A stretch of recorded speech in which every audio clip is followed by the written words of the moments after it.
Saudações expert, bem-vindo ao Momento de Dicas.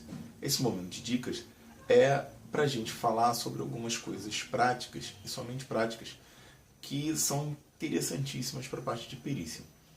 Então vamos começar pelo seguinte: o próximo módulo que a gente vai falar sobre justiças, é bom você já estar sabendo o que é o ato normativo. Nos cursos de perícia ninguém fala sobre isso, porque é uma coisa muito integrada e você só sabe quando você chega lá.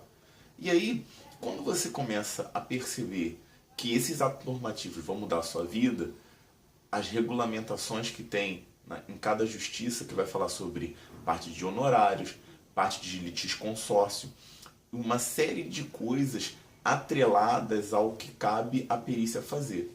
O litisconsórcio, por exemplo, ele fala sobre a pluralidade das partes. Então, as ações coletivas, que você tem que fazer várias perícias, porque tem várias partes, que dá um trabalho muito grande, existe um cálculo, e essa base de cálculo ela é feita para você ver seus honorários, que a gente vai falar sobre isso lá adiante.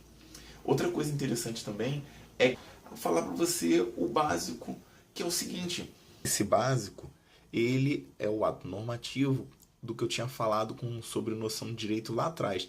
Então, esses atos normativos, quando a gente chega no tribunal lá para fazer, tem esse segmento e faz com que a gente tenha que estabelecer aí de como a explicação para a lei ali é o que?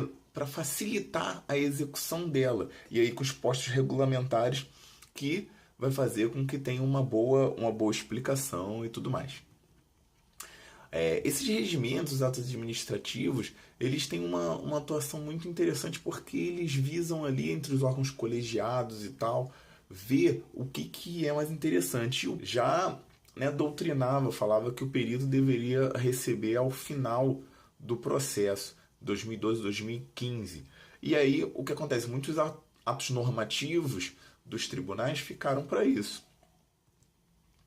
Outra coisa interessante também é a gente saber ali, da parte atos primários e secundários, que tem um grande diferencial. Um é pelo viés da Constituição e o outro é a inovação do ordenamento jurídico. Essa inovação do ordenamento jurídico, ela pode ficar ou não vinculada ao que é interessante aquele tribunal ali, aquela justiça. Então, ele vai ver como funciona a gratuidade de justiça, o que ele vai pagar, se ele vai pagar o adiantamento de honorários, se ele vai deixar que pague os honorários quando tiver que ser pago ou não, e por aí vai. O que tem de mais comum é que quando você não sabe dos atos normativos, aquele profissional ele é bom, mas ele não tem conhecimento jurídico, técnico, pericial para guiar o perito.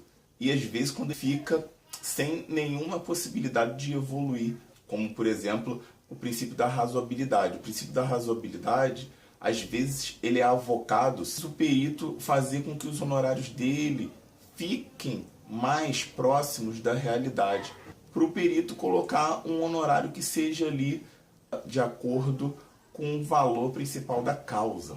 Quando chegar a parte de honorários, eu vou dar dicas também, fazer um momento de dicas, de como se cobrar, de repente, como se valer daquilo ali. Tem peritos, às vezes, que ficam muito confusos na hora de fazer uma determinada cobrança, não sabem que tabelas utilizar ou coisa do gênero.